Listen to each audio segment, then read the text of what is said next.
आइए जानते हैं पीएफएमएस पर बल्क फंड एक्सपेंडिचर कैसे तैयार करेंगे। इसका मतलब ये होता है कि आप कई सारे वेंडर्स को एक ही पीपीए के माध्यम से पेमेंट कर सकते हैं। ठीक है, तो आइए शुरू करते हैं। वीडियो को लास्ट तक देखिएगा। जानकारी समझ में है तो लाइक शेयर और कमेंट ज़रूर करें। प्रॉब्लम आ रही है तो कमेंट भी कर सकते हैं और हमारे टेलीग्राम ग्रुप से जुड़कर हमसे पूछ भी सकते हैं। स्टेप बाय स्टेप देखिएगा। अगर कोई भी स्टेप मिस करते हैं तो प्रॉब्लम आएगी, क्योंकि इसमें कुछ एक्स्ट्रा ऑप्शंस रहते हैं बल्क फंड एक्सपेंडिचर बनाने में। इस तरह से पोर्टल पर आएंगे। इन 3 लाइंस पर क्लिक करने के बाद लॉगिन पर क्लिक करेंगे और उसके बाद आपको यहाँ डाटा ऑपरेटर आईडी यानी जिसे मेकर आईडी बोलते हैं वो डिटेल भरकर लॉगिन कर लेना है। इस तरह से डाटा ऑपरेटर आईडी के डैशबोर्ड पर आ जाने के बाद नीचे स्क्रॉल करते हैं। यहाँ देखेंगे आपको माई डिटेल्स के नीचे मास्टर्स ऑप्शन मिलेगा, इस पर क्लिक करेंगे। उसके बाद आपको बल्क कस्टमाइजेशन वाले ऑप्शन पर टैप करके रखना है। अगर मोबाइल से वर्क करें तो साइड में स्क्रीन पर टच करेंगे, ये हट जाएगा। अगर लैपटॉप से वर्क करेंगे तो इस पर कर्सर जैसे ले जाएंगे तो यहाँ न्यू ऑप्शंस ओपन हो जाएंगे। यहाँ आपको मैनेज पर क्लिक करना है। अब इस तरह से आप देख सकते हैं स्कीम बल्क कस्टमाइजेशन का पेज ओपन हो गया। अब आपको यहाँ स्टेप बाय स्टेप डिटेल भरनी होगी। सबसे पहले आपको यहाँ पर अपना एक कस्टमाइज्ड जो नेम है वो भरना होगा। जैसे अपने स्कूल का नाम यहाँ पर भर लीजिएगा। उसके बाद यहाँ पर देखेंगे ट्रांजैक्शन टाइप में आपको कंपोनेंट वाइज इस पर क्लिक करना है। इससे क्या होता है, क्योंकि आप कई सारे वेंडर्स को एक साथ पेमेंट करेंगे तो अलग अलग वेंडर का जो पेमेंट है अलग अलग मद के अनुसार होगा, उनका कंपोनेंट कोड भी डिफरेंट होगा। तो आप एक ही पीपी में कई सारे कंपोनेंट कोड एक साथ सेलेक्ट कर सकते हैं अलग अलग वेंडर्स के लिए। ठीक है, तो यहाँ पर देखेंगे बहुत सारे कंपोनेंट कोड्स ओपन हो गए। नीचे स्क्रॉल करके देख सकते हैं यहाँ पर जो प्री प्राइमरी रिकरिंग है या फिर जिसमें आपको कंपोजिट ग्रांट एलिमेंट्री एजुकेशन चाहिए, जैसे यहाँ पर ये रहा प्री प्राइमरी रिकरिंग। ओके, और यहाँ पर देखेंगे कंपोजिट स्कूल ग्रांट एलिमेंट्री, इस पर क्लिक करेंगे तो एक से ज़्यादा कंपोनेंट भी आप सिलेक्ट कर लेंगे।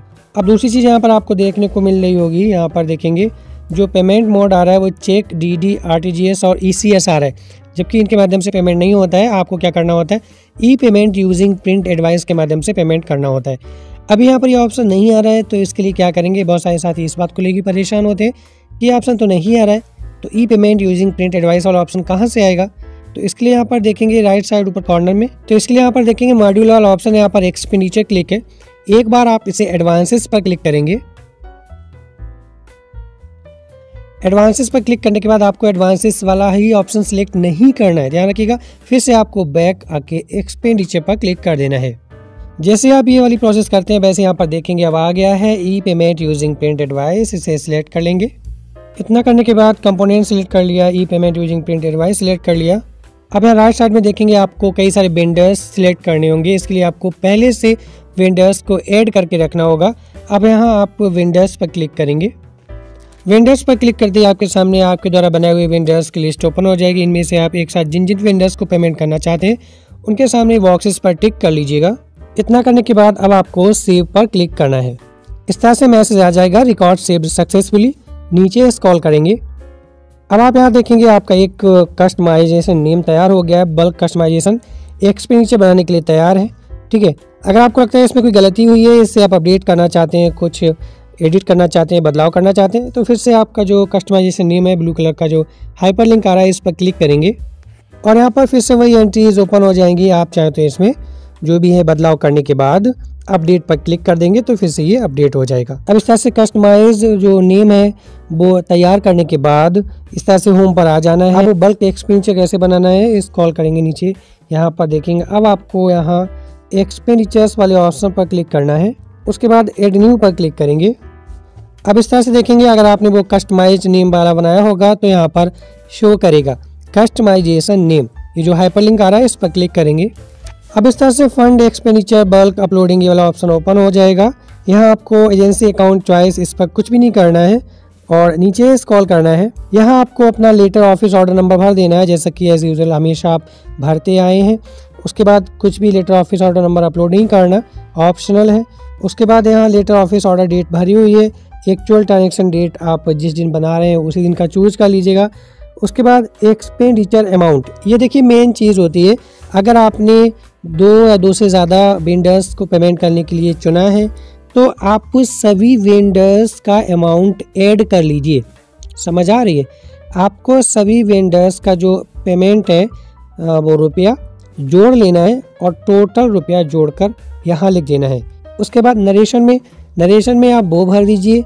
जैसे मान लीजिए 4 वेंडर या 5 वेंडर आपने एक साथ जोड़े हैं, तो पांचों वेंडर्स को किस किस संबंध में पैसा देना है उसे शॉर्ट फॉर्म में कॉमा लगा के यहाँ पर सबका अलग अलग जो है यहाँ पर नरेशन मेंशन कर दीजिएगा।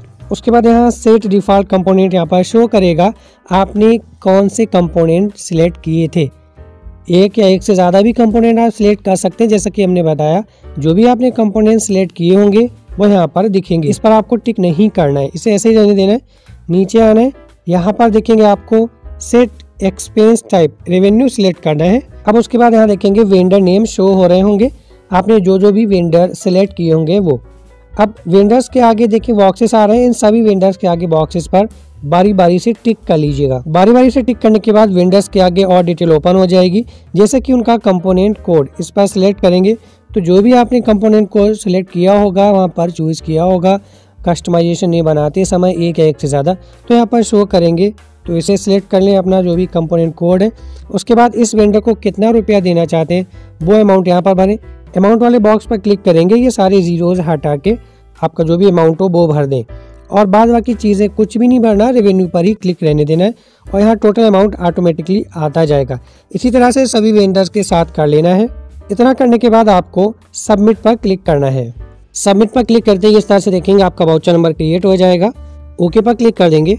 अब आपको स्क्रॉल करके सबसे नीचे आ जाना है और यहाँ पर देखना है fund expenditure saved successfully message आएगा।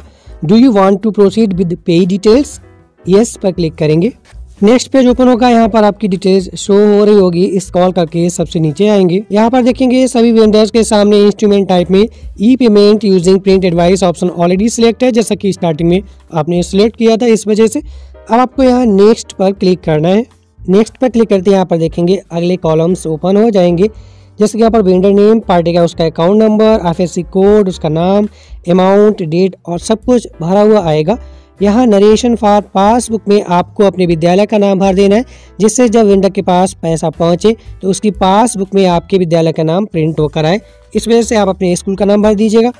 उसके बाद आपको कुछ भी नहीं करना है, यहाँ पर कोई भी ऑप्शन को नहीं छेड़ना है। यहाँ नरेशन फॉर पासबुक में विद्यालय का नाम भरने के बाद कन्फर्म पर क्लिक करना है। इस तरह से यहाँ पर मैसेज आ जाएगा, पे डिटेल्स सेव्ड सक्सेसफुली। नेक्स्ट पर क्लिक करेंगे, थोड़ी देर प्रोसेसिंग होगी और आपके सामने आपके एक्सपेंडिचर की टोटल डिटेल्स ओपन होकर आ जाएगी। अब आपको इसे सबमिट करने के लिए यहाँ पर सबमिट फॉर अप्रूवल पर क्लिक करना है और किसी भी ऑप्शन को नहीं छेड़ना है। ठीक है, चलिए सबमिट फॉर अप्रूवल पर क्लिक करते हैं। इस तरह से मैसेज आ जाएगा, रिकॉर्ड सबमिटेड सक्सेसफुली, यानी अब ये आपका जो बल्क एक्सपेंडिचर है वो सफलतापूर्वक सबमिट किया जा चुका है और ये अप्रूवर आईडी पर पहुंच गया है। अब इसे लॉग आउट करते हैं। अब लॉग इन करते हैं अप्रूवर आईडी से। इस तरह से अप्रूवर आईडी के डैशबोर्ड पर आ जाने के बाद नीचे स्क्रॉल करते हैं, यहाँ पर आपको मिलेगा एक्सपेंडिचर्स, इस पर क्लिक करेंगे। उसके बाद मैनेज बल्क फंड एक्सपेंडिचर, यहाँ क्लिक करते हैं। यहाँ नीचे स्क्रॉल करने के बाद आपको यहाँ पर मिल जाएगा आपका लेटर ऑफिस ऑर्डर नंबर, जो अभी आपने बल्क फंड एक्सपेंडिचर बनाया है वो स्टेटस यहाँ पर सबमिटेड है। अब ये हाइपर लिंक आ रहा है, इस पर क्लिक करेंगे। इस तरह से टोटल डिटेल ओपन हो जाएगी। अब यहाँ पर देखेंगे इसे अप्रूव करने के लिए अप्रूव पर क्लिक करना है। यहाँ पर बॉक्स आ जाएगा जिसमें ऑलरेडी अप्रूव्ड लिखा होगा, अगर नहीं लिखा है तो इसमें अप्रूव्ड लिख दीजिए। उसके बाद कंफर्म पर क्लिक करेंगे, यहाँ ओके पर क्लिक करेंगे। इस तरह से देखेंगे सफलतापूर्वक अप्रूव्ड हो जाएगा और यहाँ पर प्रिंट पेमेंट एडवाइस वाला ऑप्शन आने लगेगा। इस पर क्लिक करके आप इसका प्रिंट आउट ले लीजिएगा और इससे SMC अध्यक्ष का साइन और हस्ताक्षर मोहर जो भी है लगाकर और हेड टीचर के हस्ताक्षर साइन मोहर लगाकर अपनी संबंधित बैंक में जमा करना है विद्यालय की। ठीक है, और यहाँ पर एक ही PPA से इन सभी वेंडर्स के अकाउंट में पेमेंट कर दिया जाएगा। यहाँ पर इसकी एक्सपायरी डेट भी शो हो रही है, ध्यान रखिएगा PPA की एक्सपायरी डेट 10 दिन की होती है। साथ साथ चलते एक चीज़ और बताते जाएं आपको, अगर आप सबमिट करते हैं तो एरर आ रही है, सबमिट नहीं हो रहा है, वही पेज रहता है, तो आपको क्या करना है, सही नेटवर्क यूज करना है। नेटवर्क भी सही है, स्ट्रेंथ उसकी सही है, तो ये पोर्टल की समस्या हो सकती है क्योंकि पोर्टल पर फिलहाल अभी लास्ट मार्च चल रहा है ना, तो लोड है। तो आप बारी बारी ट्राई करते रहिएगा, बार बार सबमिट पर क्लिक कीजिएगा, सबमिट हो जाएगा, इसके अलावा कोई प्रॉब्लम नहीं है। ठीक। ठीक है। उसके बाद जब आप अप्रूव पर क्लिक करते हैं, अप्रूव नहीं हो रहा है, कोई एरर आ रही है, तो इसमें भी आप बार बार ट्राई करते रहिएगा, अप्रूव्ड हो जाएगा। इसमें भी इसके अलावा कोई भी समस्या नहीं है। जब अप्रूव्ड हो जाए तो इसका पीपी यहाँ से डाउनलोड कर लीजिएगा। तो ये था पूरा सोल्यूशन बल्क एक्सपेंडिचर को कैसे बनाएंगे। तो कोई प्रॉब्लम आ रही है तो कमेंट सेक्शन में कमेंट करके हमसे ज़रूर पूछिएगा। और हाँ, वीडियो अच्छा लगे तो प्लीज़ फॉरवर्ड कीजिएगा, शेयर कीजिएगा, जिससे आपके दोस्तों को भी मदद मिल सके। वीडियो देखने के लिए थैंक यू।